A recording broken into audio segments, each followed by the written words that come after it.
Okay, waiting for everything to kick on so that I can test everything out, make sure it's running correctly. Let me see what's going on here.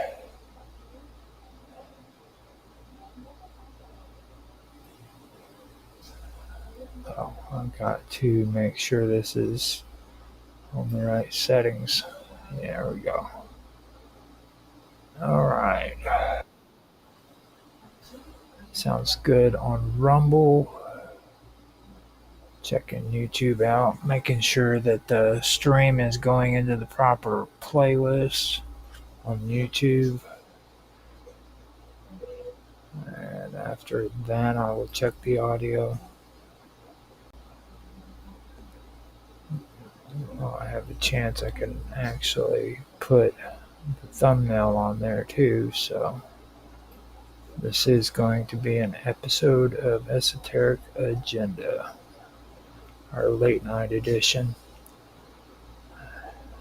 which I decided to. There you go. Hello, Detective Fallen. It's great to see you too. Thanks for showing up in the chat. I really appreciate that. Let me see if I can. Distracted me. I was excited. Somebody actually came in and said hi. See how pathetic things are, bud. So, let me see here. Live stream. Get this set up. Now, just before I get started, Detective Fallen, I'm going to let you know I get pretty weird on this when I start talking about the esoterics, things like alchemy, things like the Freemasons. I just went over that.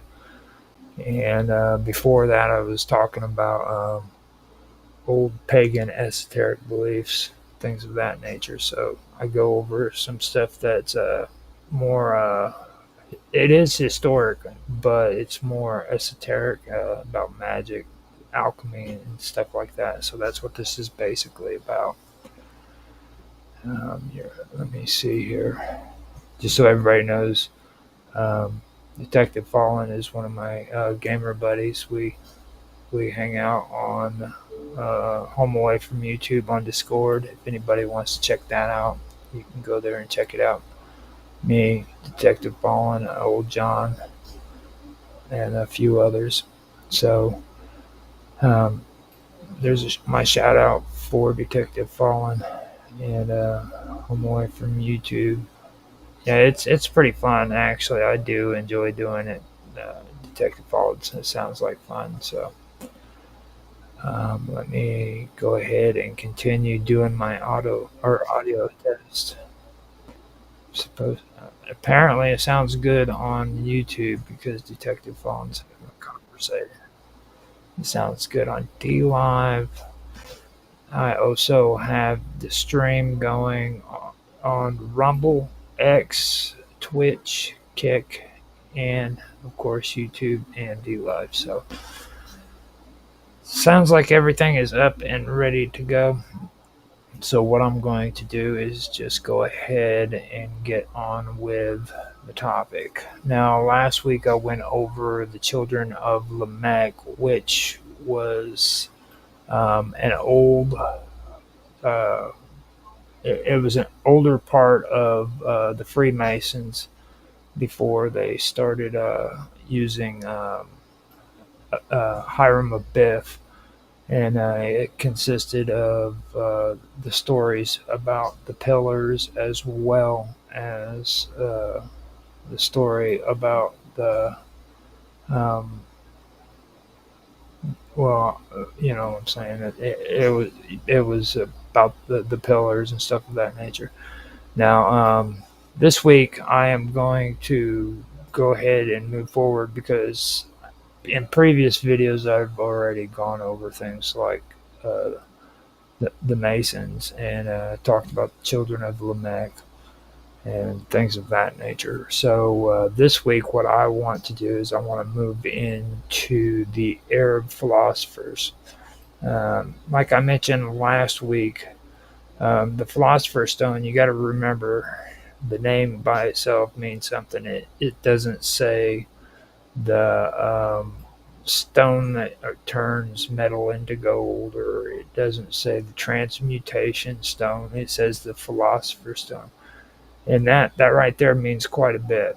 Okay, it, it goes off the premise that these things were written by philosophers back in the during ancient times, and it's filled with wisdom and things of that nature. So when I talk about alchemy, I'm usually talking about ancient alchemy rather than the newer, more popular alchemy that was created in the Middle Ages. So um, now, besides alchemy and magic, there is another side of the esoterics that a lot of people don't know about, and this is where we start getting into it. It concerns the Brethren of Purity. Now, they were an enigmatic collective of thinkers who emerged during the Islamic Golden Age. Though their exact identities remain a mystery, it is widely believed that they lived in Basra and possibly Baghdad. Now, this group of philosophers, scholars, and mystics wrote a vast compendium of knowledge known as the Epistles of the Brethren of Purity. Their writings formed an encyclopedia of philosophical, religious, scientific, and esoteric knowledge.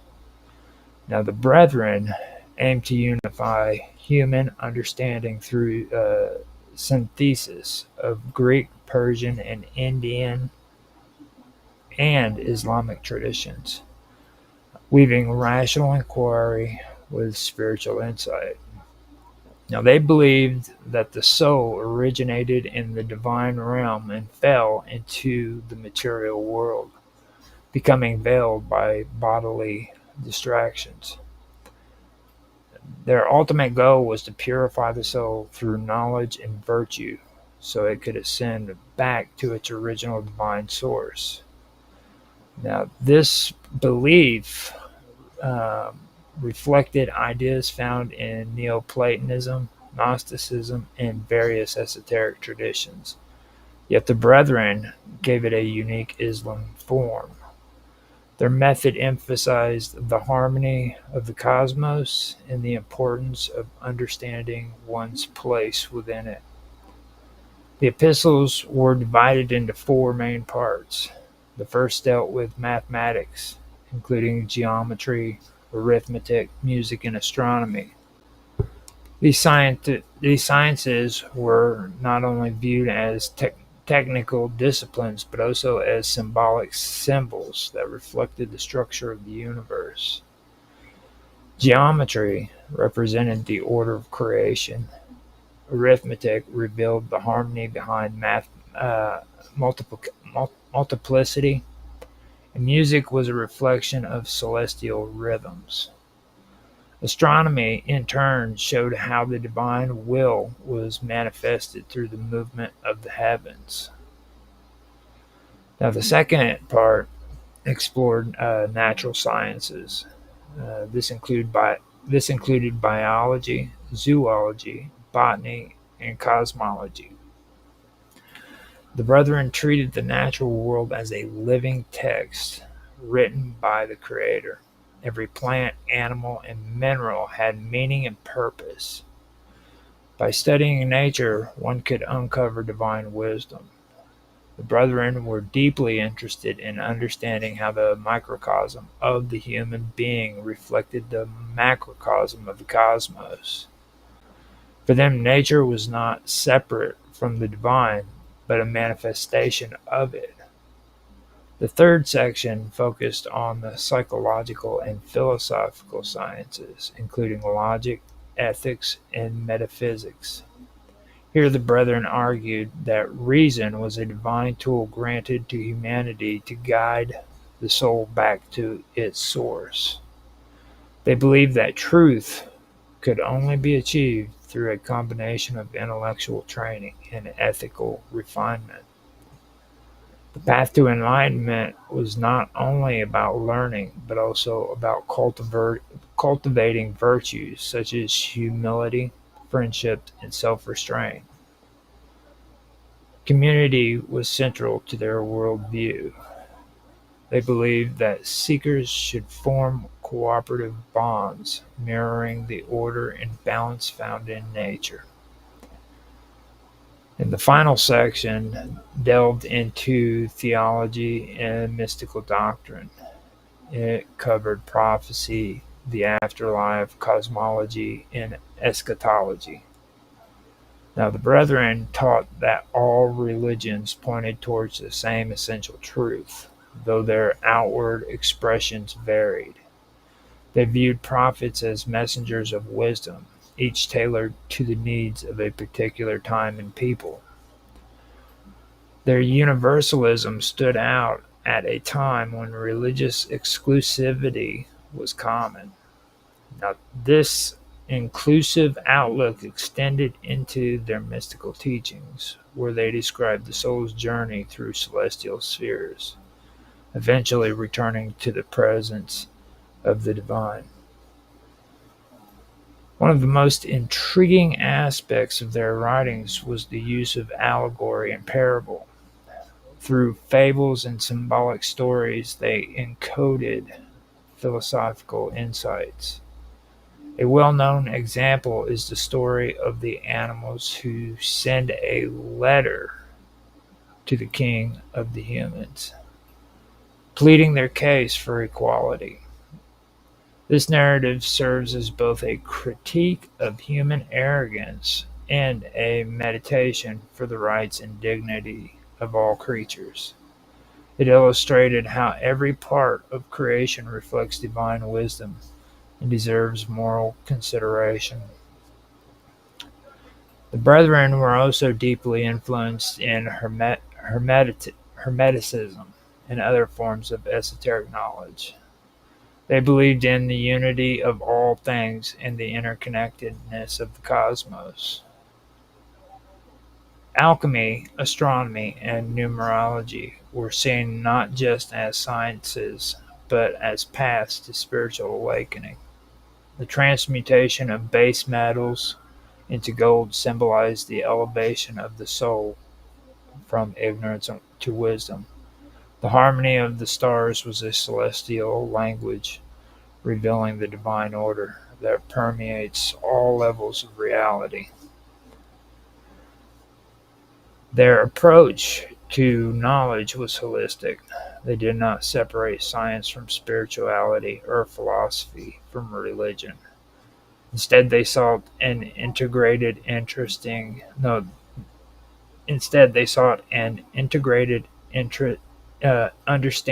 of the universe.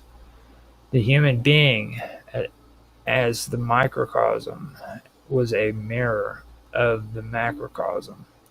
Everything that existed outside also existed within. Self-knowledge, therefore, was not merely personal but cosmic. To understand oneself was to understand the universe and the divine mind that created it. Now, the Brethren also emphasized the concept of purification. To them, true learning was inseparable from moral and spiritual refinement. Knowledge that was not rooted in virtue was considered incomplete, even dangerous. Their teachings encouraged constant self-examination and spiritual practice. They promoted a balanced life, blending contemplation with action, solitude with community, and study with service. Their work resonated with various esoteric traditions throughout history. Later, Sufi thinkers drew upon their writings. Ismaili philosophers echoed their universalist and allegoric approach. Jewish philosophers in medieval Spain and Christian mystics in the Renaissance also engaged with their ideas. Their influence reached far beyond the Islamic world, touching anyone who sought wisdom in the unity of knowledge. Now we have a comment from Detective Fallen. He said, Druid nerds, no hate. I'm not a nerd. And spiritual leaders, if I'm understanding.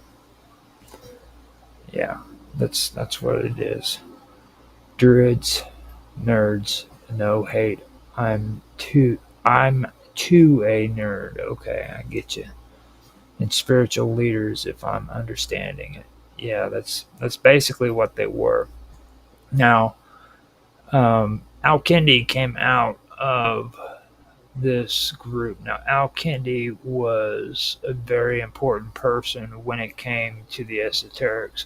And he's somebody that's really not mentioned all that much when it comes to this topic. You'll hear about a whole bunch of other people, but not too many people know about Al Kindi.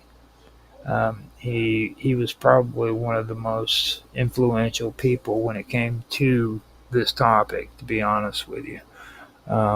So just to let everybody know, Al Kindi was also known as the philosopher of the Arabs. That's how famous he was.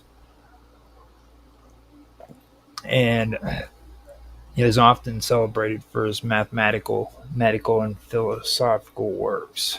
Yet beneath these intellectual achievements lies a rich and nuanced mystical tradition, one that reveals his deep engagement with spiritual transformation, metaphysical symbolism, and the soul's ascent towards divine unity. Al-Kindi's mystical orientation began with his profound appreciation for the unity of being. While he drew heavily on the Neoplatonic and Aristotelian systems, he did not see knowledge as merely objective. He believed that every branch of learning, from music to mathematics, carried within it an inner dimension, a means by which the soul may be gently led upward through reflection of beauty and order towards a higher, ineffable source. The harmony of musical intervals, the regularity of geometric figures, even the precision of arithmetic, all became symbolic overtures demonstrating the soul's intrinsic affinity to cosmic unity. One of Al-Kindi's most spiritual oriented teachings concerns light. For him, light serves as both a physical phenomena and a metaphysical archetype, a manifestation of divine presence. Physical light evokes a spiritual parallel. Just as light dispels darkness in the material world, divine illumination enlivens the soul, guiding it from ignorance to wisdom. In meditative contemplation, one might dwell upon the nature of light, attuning the heart to the inner luminosity. Al-Kindi also placed great emphasis on the significance of the cosmic correspondence known as the macrocosm microcosm. He taught that human beings, which he sometimes referred to as the little worlds or macrocosms, contain within their souls structured reflections of the broader cosmic order. Each faculty of the soul, each yearning for truth or beauty, corresponds to an aspect of the celestial realm. The contemplative practice involves cultivating awareness of this alignment, then gradually internalizing the celestial harmonic and finding one's place in the celestial chorus. His writings include guidance on spiritual practices that gently evokes the transformative power of silence and stillness. Drawing on Quranic metaphor and Neoplatonic contemplative methods, Al-Kindi recommended periods of retreat from sensory distractions, during which the soul might withdraw from the chaos of the external world and transmute its attention towards the inner life. In such states, even the beating of the heart or the rhythm of the breath became vehicles of remembrance, tenders of presence that guide the soul homeward. Al-Kindi also evoked sacred names and sounds as tools of spiritual elevation, not spells in the magical sense, but rather as reflections on divine attributes expressed through particular rhythms of speech and intention. For example, reciting and meditating upon words linked to mercy, power, or beauty could tune the soul's inner attunement. These names became contemplative gateways, each opening a window through which divine qualities might shine into the human heart. The practice echoes the broader Islamic mystical tradition of dhikr, remembrance, but al-Kindi filtered it through philosophical rigor and symbolic layering. Alchemy, for al-Kindi, was more than a quest for transmuting metals. In its deeper sense, the transmutation of lead into gold was a metaphor for the cultivation of virtue, refinement of character, and elevation of the intellect or the elect from base self-interest to luminous nobility. The alchemical opus mirrored the soul's journey, distilling impurities, combining virtues, and ultimately attaining a unified light. Astrology, too, occupied a mystical plane in his teachings. He taught that the movements of the heavens reflect divine moods and cycles.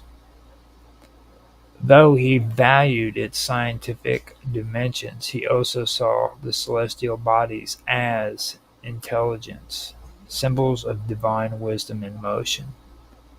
The soul, by observing these rhythms, could calibrate its own temporal and moral orientations. In aligning one's inner cycles with the cosmos, one participates in the living pattern of creation. Underlying all these practices is al-Kindi's conviction that science and spirituality are two wings of the same flight. True knowledge is that which refines the soul, fosters moral beauty, and leads to a state of heartfelt closeness to the divine. Without this inner transformation, knowledge becomes either vain sophistry or hollow technique. Al-Kindi's mystical insights are also woven through his reflections on prophecy and the soul's capacity for divine inspiration. He believed that true prophecy did not stem from external visions alone, but from purification and illumination of the heart. In his view, the soul that had undergone rigorous cultivation through silence, moral discipline, and philosophical insight became receptive to a higher kind of intuition. This inner knowing was not magical per se, but the clear reflection of divine truth within a heart attuned to it. Such a soul could perceive connections between outer events and inner needs, act with wisdom, and sometimes utter words that carried a resonance beyond their immediate meaning. Central to al-Kindi's mystical teaching is the notion of moral alchemy. He compared the soul to a vessel containing volatile and coarse substances that must be heated, stirred, and distilled. Through disciplines such as fasting of the tongue, and control of the passions, the soul gradually sheds its weights, anger, desire, envy, and becomes lighter, more transparent to the divine light. This purification is not no, asceticism. No, ascetism is not. This purification is not asceticism for its own sake, but spiritual refinement, a process divine to render the soul worthy of knowledge and closeness to God. There's another word that I had issues with right there, ascetism. That word is spelled Asceticism.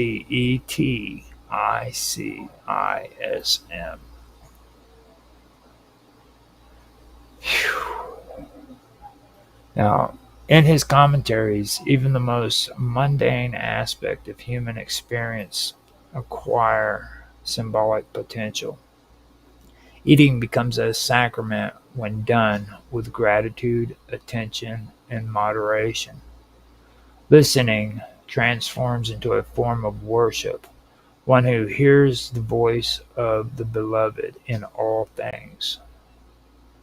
Walking through the garden becomes a meditation upon divine beauty, as one discerns the echo of the garden of paradise in the harmony of creation.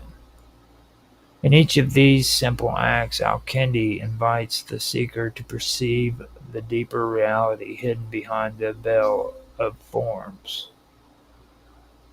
The practice of solitude and interior reflection holds a prominent place in his spiritual ecosystem.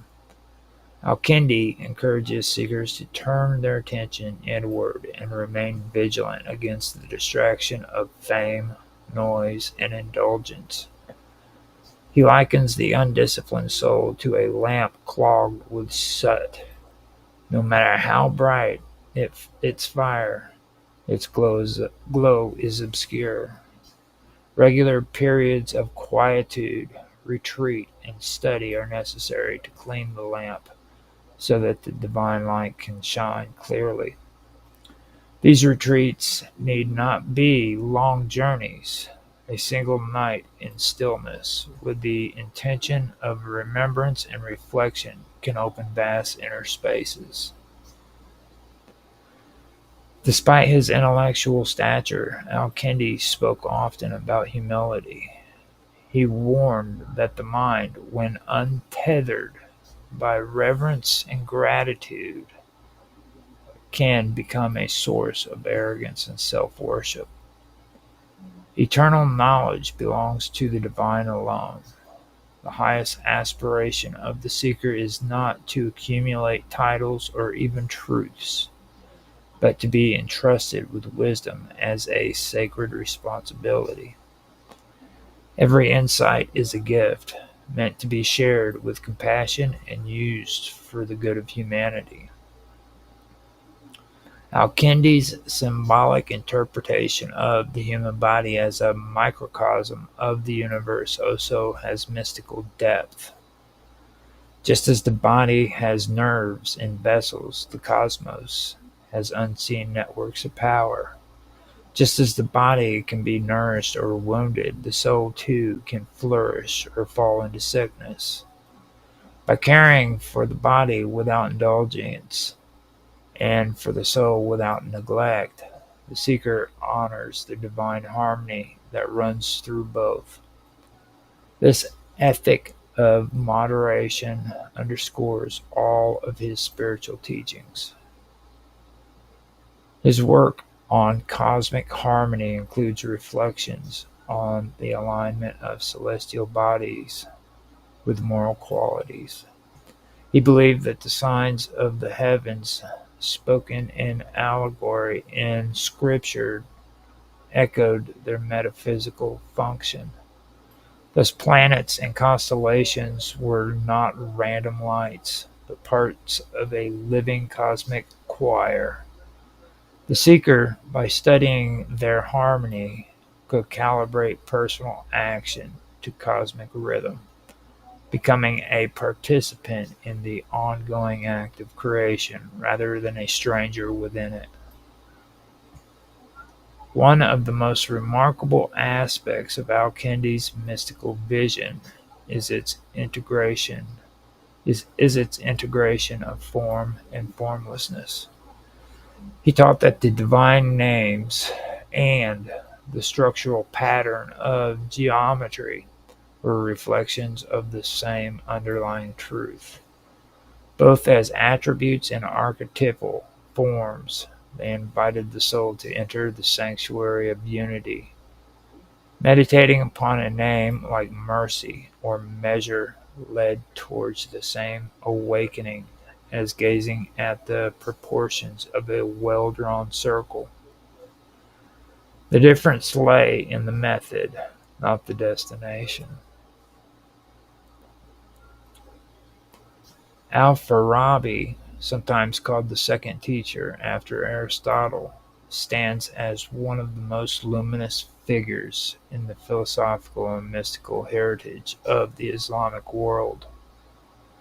His life spanned a time of profound and intellectual flourishing, when scholars in cities like Baghdad, Damascus, and Cairo were translating and expanding upon the works of ancient Greece,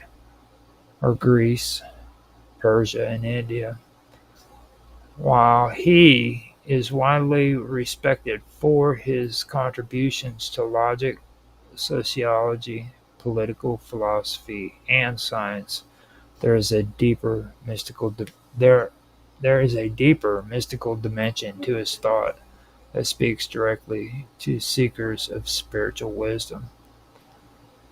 At the heart of Farabi's mystical orientation lies his understanding of the unity of existence. He embraced a philosophy that regarded the cosmos as a harmonious whole, an emanation from a single divine source. In this view, every part of creation, stone and star, plant and person, reflects the same underlying reality, though in degrees of proximity to its source. Farabi used the metaphor of light to describe this emanation. As the sun radiates illumination that enables sight and life, so the first cause, or the necessary existent, emits pure existence that sustains all being. This radiant image becomes a central theme of his mystical teachings. According to Farabi, the human soul is equipped with a capacity to receive his divine light. Through reason and imagination, it perceives the truth. Yet reason alone is insufficient if not combined with moral discipline and inner refinement. Farabi taught that the soul must be disciplined through virtues such as courage, temperament, generosity, justice, and humility. By cultivating these qualities, the seeker aligns the soul's character with the structure of the divine intellect and becomes capable of experiencing a higher kind of knowledge, one that is participatory and luminous rather than merely discursive. Farabi regarded prophecy and illumination as higher forms of knowing. The prophetic soul, purified and perfected, could receive direct uh, intellection could receive direct intellection from the divine realm. He saw prophetic knowledge not as a suspension of reason, but its culmination. Prophets in his understanding are those whose souls are so attuned to the divine intellect that they can apprehend universal thoughts without relying solely on sensory perception. Their teachings guide communities towards moral excellence and spiritual awakening. Central to Farabi's mystical vision is the idea of the virtuous city. In his major work on ideal governance, he describes a state governed by enlightened rulers and citizens who pursue justice and happiness. This project is insufficiently described as political theory alone, where it also represents a spiritual community. By shaping social institutions and citizens' characters, the virtuous city becomes a reflection of cosmic harmony. Farabi thus creates a bridge between the mystical interior journey and the communal order of society. Spiritual growth is not a solitary endeavor, but one that flourishes within the supportive structure of a moral community. Farabi's writings also bring into focus the role of music and the sciences as spiritual disciplines. Unlike those who saw these as purely pragmatic, he understood music and geometry to be gateways to the divine. Geometry reveals the proportional beauty inherent in creation, while music awakens the soul to harmony. In his treatise on harmony, Farabi shows how intervals and rhythms mirror patterns found in the universe and in the human intellect. By meditating on these patterns, the seeker becomes attuned to the underlying harmony of existence. The sounds of the celestial spheres, which Farabi described through his astronomical studies, were more than curiosities. They were symbolic reminders of divine order. The harmonious movement of planets and stars provided an image of the soul's own ascent as beings climb the chain of reality. They partake in higher harmonies. Inner ascension is thus a microcosmic echo of cosmic motion. Mystical practice, therefore, includes the study of the heavens, not as distant phenomena, but as mirrors of the inner journey. In his epistemology, Farabi delineated various degrees of knowledge: sensor perception, imaginative reasoning, dialectical reasoning, philosophical knowledge, and prophetic intellection. This hierarchy corresponds to stages of spiritual development. One begins with the concrete world and ascends, through discipline, study, and moral effort, towards intellectual virtues. At its peak, knowledge becomes a mode of union with the necessary existence. The act of understanding then becomes an act of encountering. Knowing becomes witnessing. Farabi's mystical ethics are rooted in the idea that every action has moral and cosmic significance. When a person speaks truthfully, acts with integrity, or shows mercy, they participate in the divine will. Actions echo up through the levels of reality, contributing to the harmony of the virtuous city in the balance of creation. Conversely, harmful actions disrupt harmony and weaken the channels through which divine wisdom flows. This teaches practitioners that spirituality is not confined to prayer or meditation, but infused into every moment and act.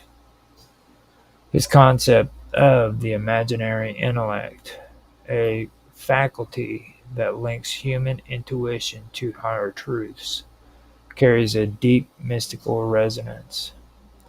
Through imagination, the purified soul can contemplate divine archetypes manifesting in the world. The imaginative faculty becomes a lens through which symbolic truths are grasped. The images of angels, celestial intelligence, and spiritual realities become not dreams but experiences accessible to the disciplined soul.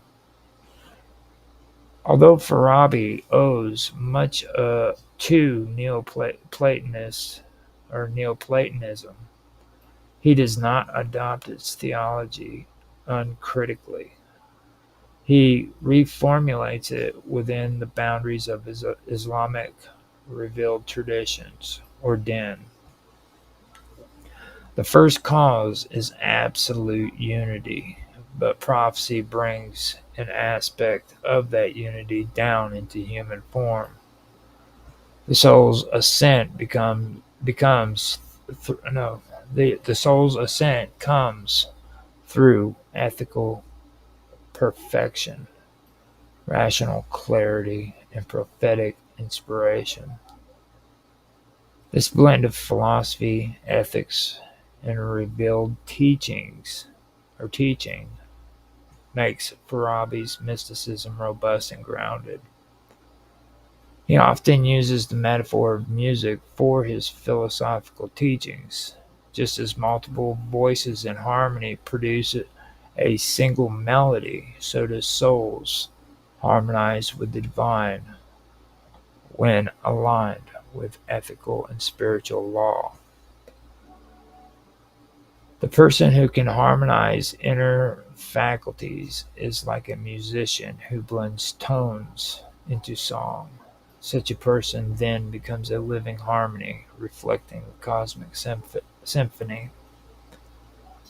In practical terms, Farabi recommended fasting, solitary reflection, prayer, ethical self-scrutiny, and philosophical conversation as ways to purify the soul.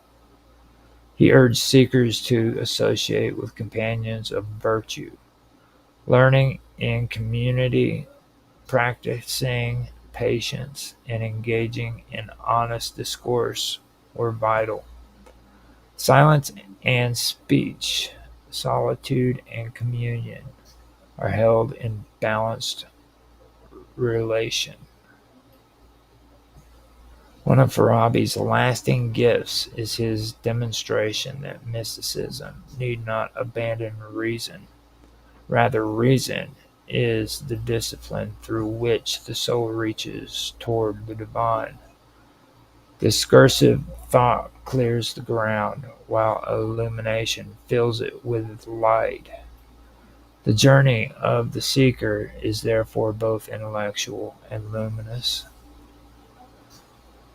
In continuing the mystical journey that Al-Farabi outlined, one is drawn into a deeper consideration of his understanding of the soul and its purification.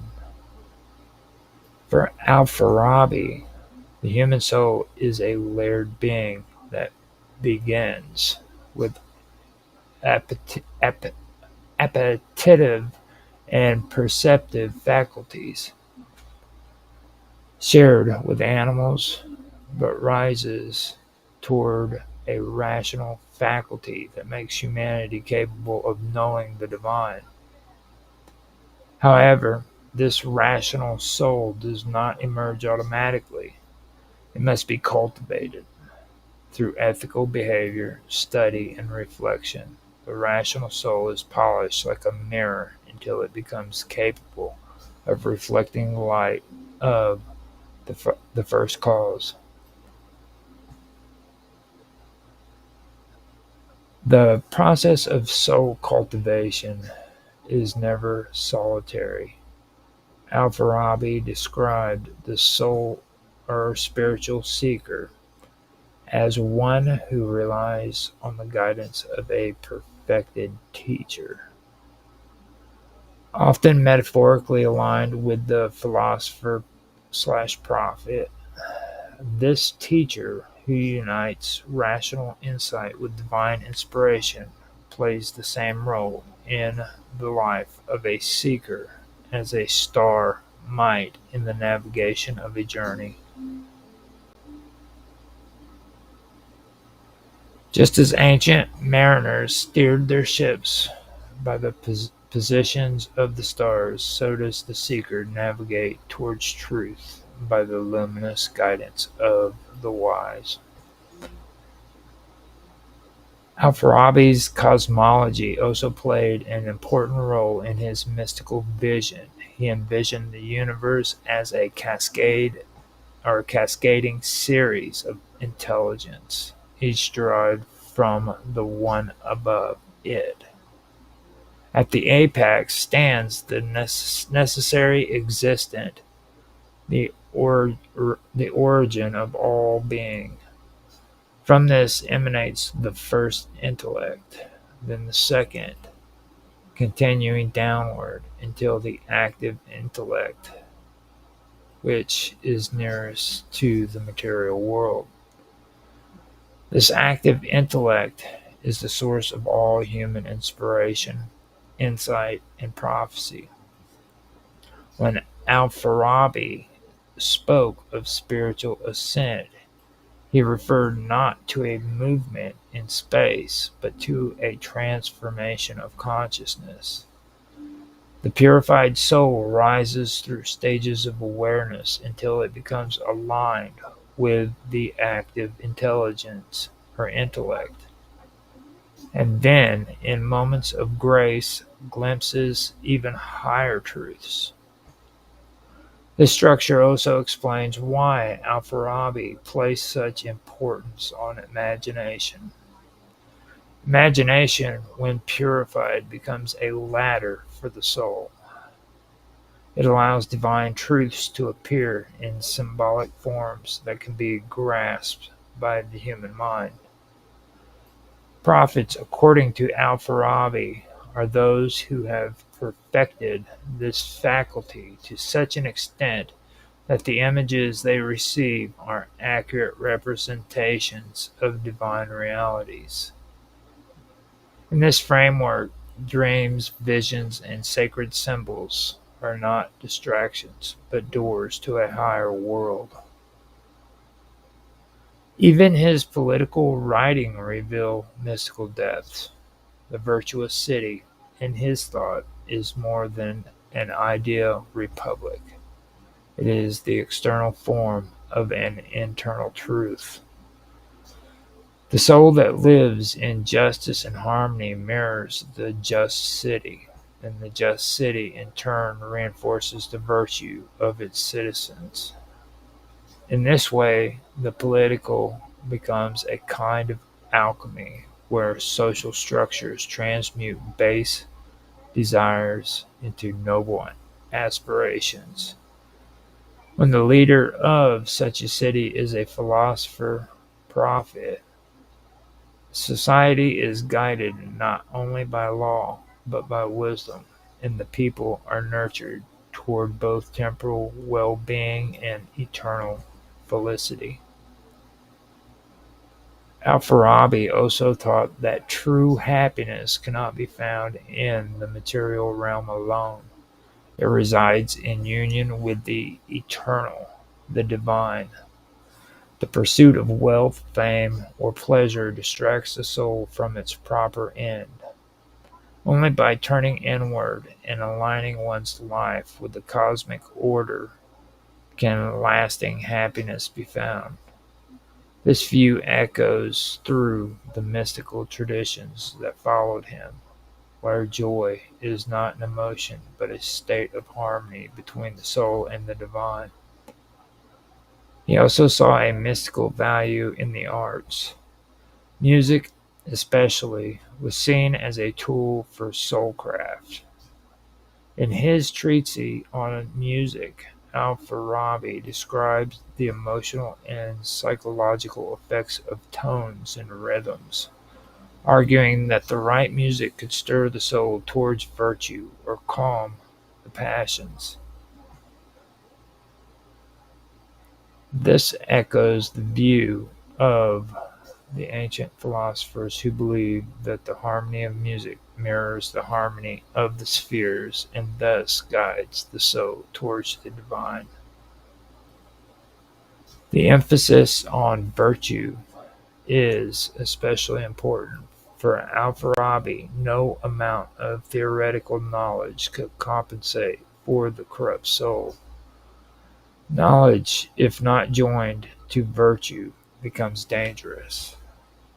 This is why he insisted that the philosopher must first be morally upright. Ethics is the ground upon which the tree of wisdom grows. Without that ground, the tree cannot take root. Even his description of death carries mystical weight.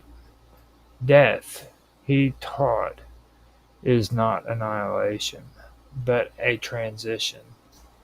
The soul, having shed its physical form, ascends towards the source of its being.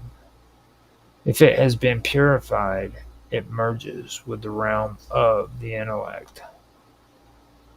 If it remains attached to base desires, it wanders, confused and heavy, unable to rise.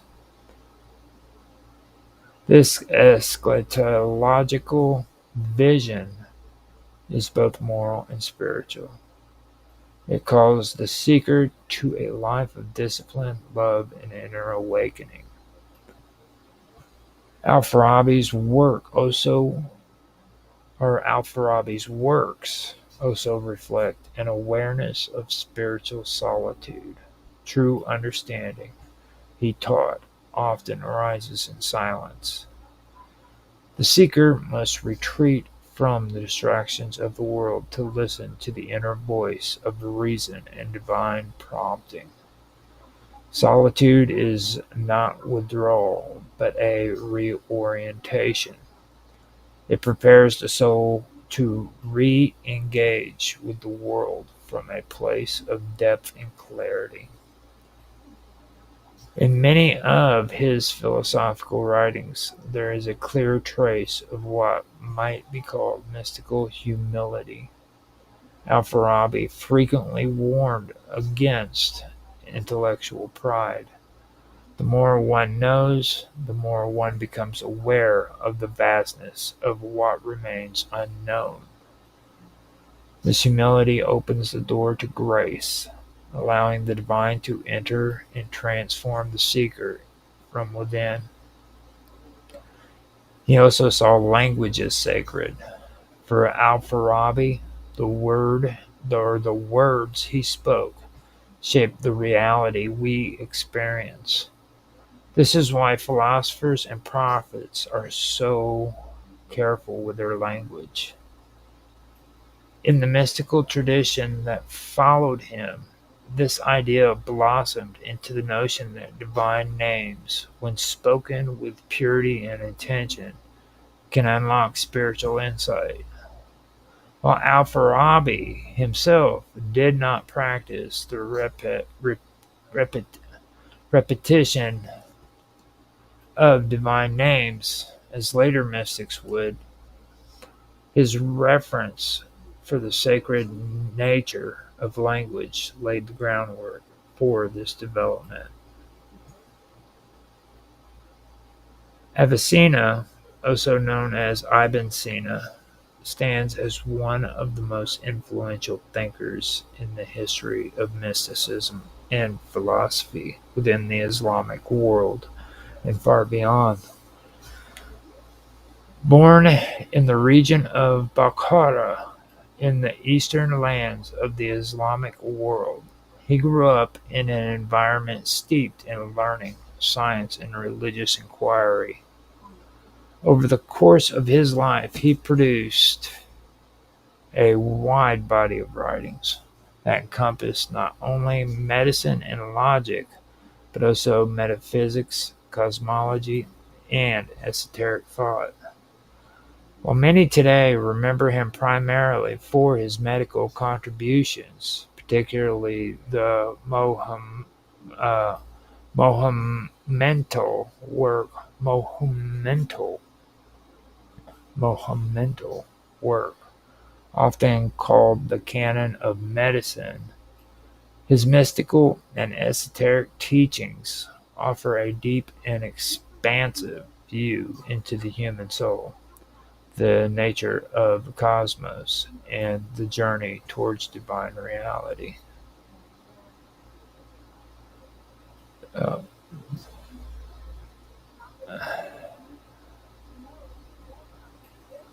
okay, now, Detective Fallen, I appreciate you stopping in. Thanks for coming in and listening, and I hope you enjoy your night. I've finally seen your comments, so I figured I'd give you a shout out. Again, everybody, check out Detective Fallen on YouTube, as well as his Discord channel, which is called Home Away from YouTube. It's a pretty good channel. Give it a quick check, and I'm pretty sure you'd like it. So, I'm giving you a shout out and thanks for stopping by.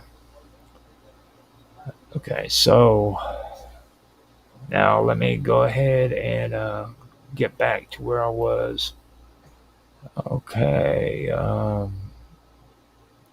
While many today remember him primarily for his medical contributions, particularly the monumental work often called the Canon of Medicine, his mystical and esoteric teachings offer a deep and expansive view into the human soul, the nature of the cosmos, and the journey toward divine reality.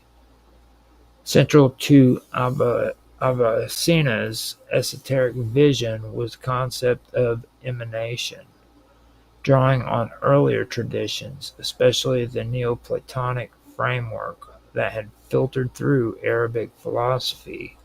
He imagined the universe as emerging from a singular and undivided source.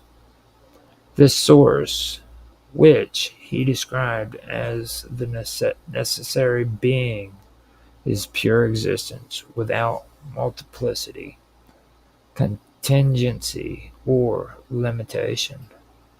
From this source all things flow, not by choice or effort, but by the very nature of its perfection. The first thing to emanate from this source is the first intellect, which itself gives rise to successive intelligences, each associated with a celestial sphere, until the chain reaches the active intellect, the final of these emanations. The active intellect plays a critical role in human spiritual development. It serves as the bridge between the divine realm and the material world. It is through the active intellect that human beings receive illumination, insight, and the potential for prophecy. This belief established Avicenna's vision of divine communication, not as a violation of natural laws, but as a deep harmony between the purified human soul and the celestial order. In his cosmology, Avicenna described the human soul as originating in the intelligible realm. It is sent down into the material world to be joined with the body, where it experiences trial, discipline, and the potential for spiritual ascent. Unlike animals whose souls are bound by instinct and morality, the human soul is rational and immortal. Its goal is to return to the realm of pure intelligibility, purified of all attachments to the material world.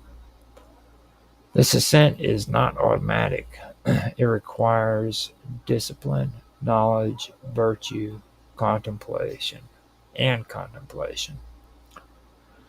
When the soul fails to purify itself, it remains attached to form and sensation. But when it succeeds, it rises through the celestial spheres, ultimately merging with the realm of pure intellect. This idea of a return to the divine became one of the defining elements of Avicenna's mystical thought. The soul, in his view, is like a traveler who has become disoriented in a foreign land. It longs to return home, but must navigate a complex world of illusions and distractions. Philosophy, ethics, and mysticism serve as tools for this journey, providing direction, cleansing the soul of ignorance, and reuniting it with its origin. One of Avicenna's most enigmatic contributions to mystical thought appears in his allegorical writings. These texts, written in the form of visions or parables, bypass formal argument and appeal directly to the intuition of the reader. One such tale speaks of a solitary bird who leaves its cage and soars towards the sun, a clear metaphor for the soul's flight toward divine truth. These writings demonstrate Avicenna's belief that philosophical truths must be internalized, not just understood. Intellectual knowledge, no matter how rigorous, is incomplete without transformation of the self. These parables often explore themes of solitude, transformation, divine love, and spiritual liberation. Avicenna's belief in the harmony between philosophy and revelation is also central to his mystical teachings. He saw no contradictions between reason and faith, between the discoveries of the philosopher and the insights of the prophet.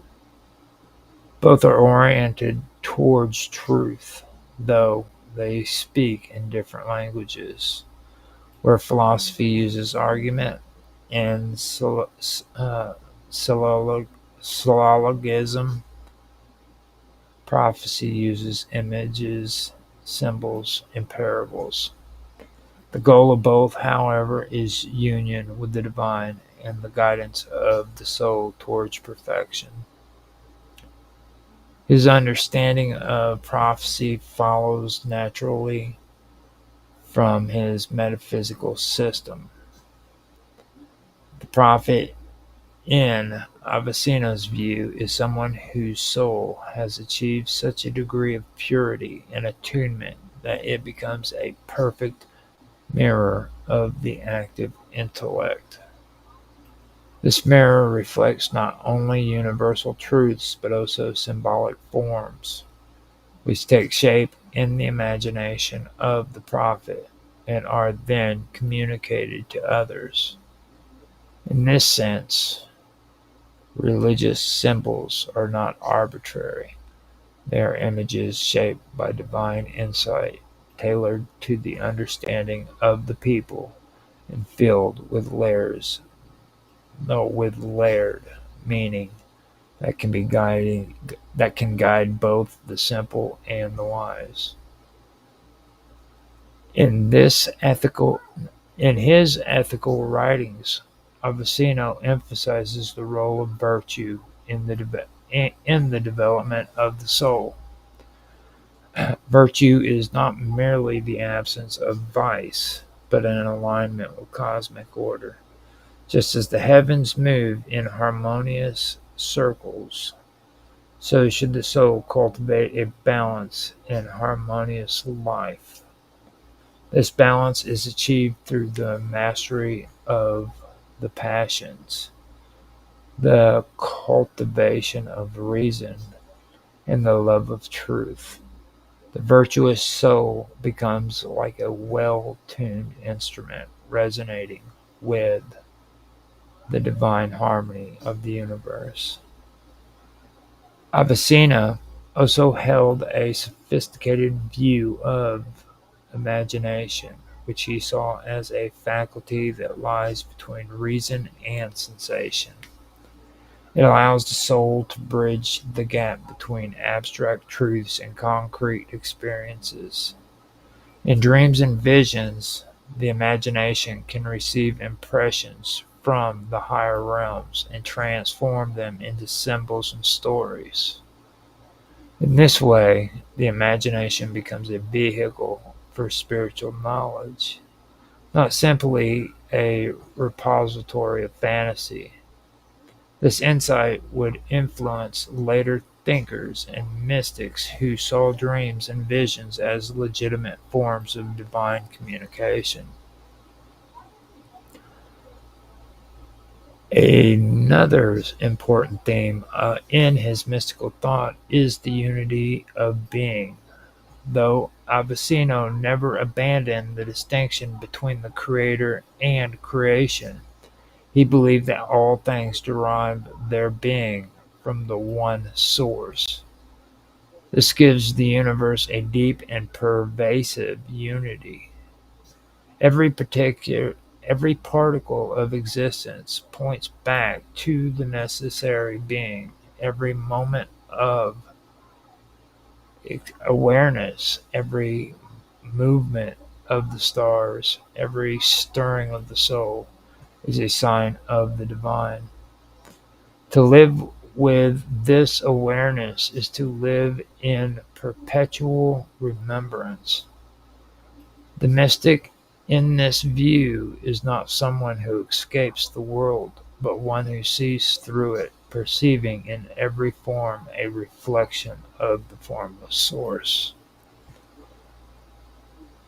His doctrine of love also carries mystical resonance. Love, he taught, is the movement of the soul towards beauty and perfection. It is a force that unites the seeker with the sought, the knower with the known. In the highest sense, love is the soul's longing for union with the divine. This love is not possessive or emotional, but a radiant clarity that arises from knowledge. To know the divine is to love it, and to love it is to seek union with it. Avicenna's vision of death is likewise steeped in mystical understanding. Death is not an end, but a transition. For the purified soul, it is a liberation, a return to its true home. The veils of the material world fall away, and the soul awakens to the eternal light. For the unprepared soul, however, death can be a painful awakening, exposing the illusions it clung to in life.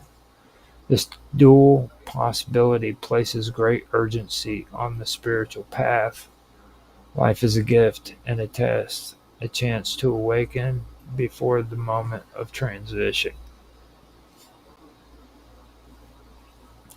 Despite his physical, no, Despite his philosophical rigor, Avicenna remained deeply aware of the limitations of human knowledge. In his later writings, one finds a tone of humility, a recognition that ultimate truth transcends all languages and thought. Even the most refined concepts, the most precise definitions, fall short of the reality they seek to describe. This humility does not lead to despair, but to wonder. It opens the door to silence, to reverence, and to the kind of knowledge that arises from study, not from study, but from direct experience. Avicenna's mystical thought did not exist in isolation. It influenced generations of thinkers across the Islamic world, from Andalusia to Persia. His vision laid groundwork for later mystics who would integrate philosophy, poetry, and divine love into the single path of wisdom. His ideas were also transmitted into the Latin West, where they shaped Christian mysticism and scholastic philosophy. All right, so right there, I believe, is probably the best place for me to end this. Um, I will end it on Avicenna, and later when I come back, I will talk about Jabir ibn Hayyan. He is probably one of the most legendary figures in the history of science, alchemy, as well as esoteric philosophy. So I will I will end it here, and then later when I come back, I will discuss him and move on forward. And it's like I said before, these are probably people that you probably have never heard of before when it comes to um, the esoterics. These this is information that really you have to do research on. A lot of this information, thank goodness I know ways around it, but a lot of this information, for you to retain it, you got to pay for really expensive books. That's the best way of explaining it. So my best advice for anybody who really wants to get into researching this kind of stuff is to reach out and try to find people who are like-minded, and they do research into it. Also look for people who have been educated in this kind of stuff and are willing to talk about it.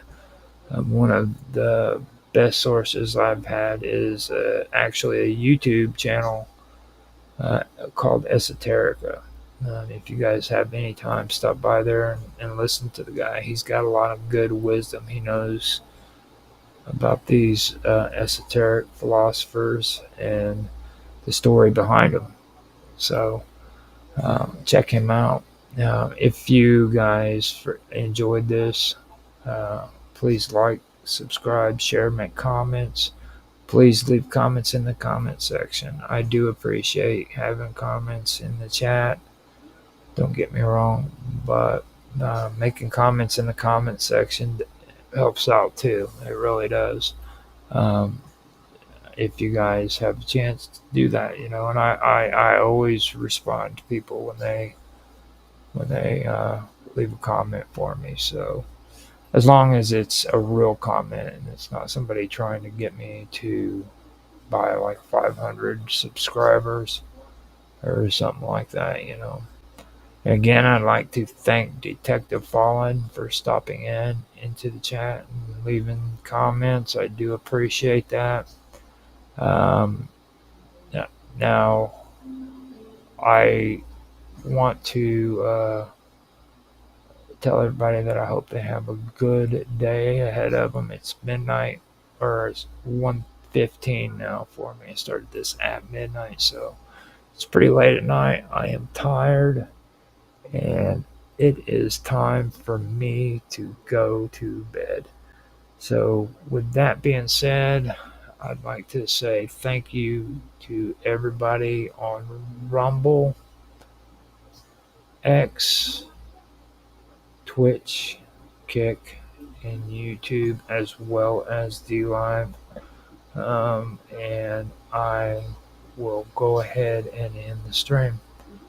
And thank you guys for watching through. Here we go. An hour and 15 minutes. Good going, Roger.